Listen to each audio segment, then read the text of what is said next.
We are tackling putting the mast up today. So we've been this morning cleaning all the lines, changing the cotter pins, setting the spreaders bars back in, and now we're drilling a small hole at the base of the mast, because when the mast was lifted the first time, how much water came out?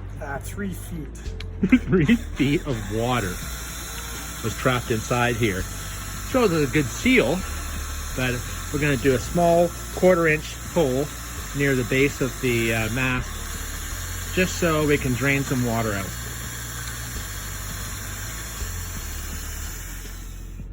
Okay, we're about to step the mast back on Welo, and there's kind of a tradition, I've been told, about putting a coin underneath the mast here every time you step it. So originally here we have a 1974 quarter, tails up, if you can see it.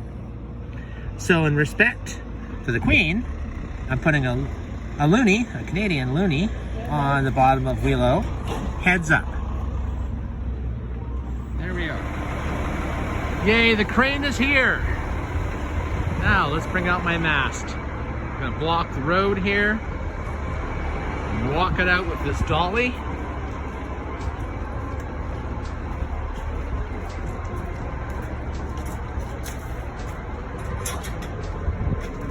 All right.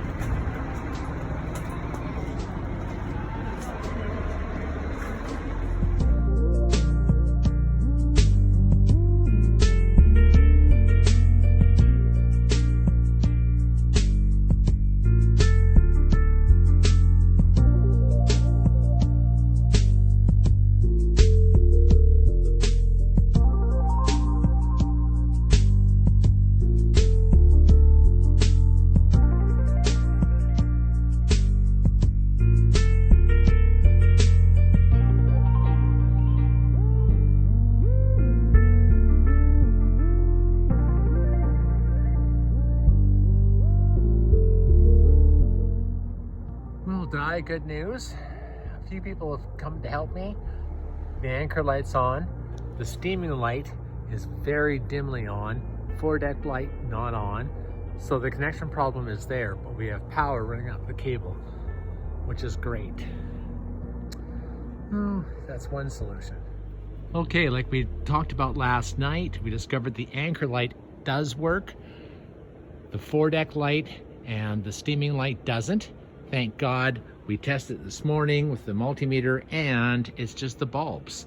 So the LED light has to be replaced, and the old incandescent foredeck light, which burns a lot more amperage. We'll see if we can get that in LED and save some more power on the boat. And the bilge is cleaned up.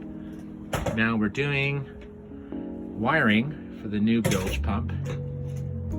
We're getting there. Okay, the work is finally done, I think. Dan, what did we discover today? I replaced the bilge pump, one Okay. with a switch kind of on the side of it. And I installed a new bilge pump switch with off, auto, and manual override with the indicator light. And this is wired right to the back of the battery switch, so it's always got battery from house bank, so it's always on. What you want, right? Yeah, so you can shut your house battery off if you leave the boat, but the bilge pump is always hooked to the battery power. And it's got fuse right from there, and just because it goes from there to there, I put a fuse right there off source. Oh. And then there's also a fuse, so 15 and 10, so if it blows a fuse, it'll blow this one. Yeah. And then he doesn't have to go looking for the other fuse behind there, hopefully. Not that it should blow fuses, but so yeah, basically you got your ground here, and then when I got constant power, so this is for auto. It'll go through the switch, back, and then it loops here and then goes into the pump. Okay. And then manual override, you put power on this one, it bypasses the switch and turns the pump on. So it was kind of nice to get that last little bit when the switch shuts off, so you can get Yeah, exactly. the bilge drained down as much as you can. And that's about it. We're gonna heat shrink these and tidy up the wiring. Some clamps on. Well, that's a huge benefit to us because, yeah, it was a manual bilge before. And like I said, I'll get this all cleaned up and organized. I'm gonna attach a hose and everything else to it. But now it's done right. Well, thanks very much, Dan. You're welcome. Now we're just testing the automatic manual bilge and see if the water level comes up above this switch here. It should turn on automatically. Cross our fingers. There we are. That's the automatic bilge kicking in. The water level came above the switch and it kicked in. There we are. Awesome. Well, there you are. There's the anchor light. There's the steaming light, foredeck, running lights, port and starboard. And let's check the stern light.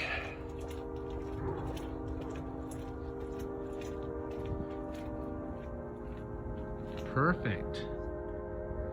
And here's the foredeck light on just by itself.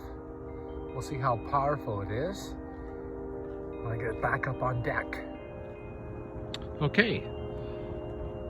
That foredeck light, incandescent bulb with the new fixture up there is awesome.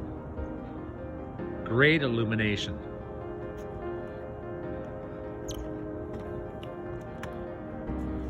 Wow. Quite happy with that.